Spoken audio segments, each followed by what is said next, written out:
Əziz dostlar, bir ailəyə gəldim, atasız uşaqdır, iflicdir. Həm iflicdir, gəzə bilmir, yeriyə bilmir, həm də vəziyyət budur. Hal-hazırda demək olar ki, ana çıxılmaz vəziyyətdədir.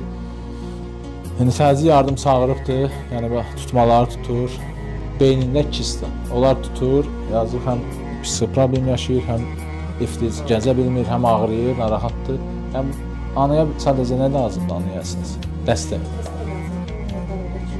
Həkimə, MRT-si, həkim, belə deyək də, anaya yüngül dəstək lazımdır. Biz nə kart qoymuruq, nə dəstək cəmaatdan demir ki, 5 manat atın, 1 manat, elə şeylər yoxdur. Sadəcə kim dəstək olmaq istəyirsə, niyə deyirəm? Mən indi bu ailəyə gəlib, məsələn, ət payını verirəm. Kim dəstək olmaq istəyir, gəlsin, anaya əlaqə saxlasın, özü əlaqə saxlayıb, gəlib görsün, özü dəstəyini versin. Allah min yetirsin, kim nə eləyər, hal-hazırda ağırdan yatır, yəni vəziyyəti budur.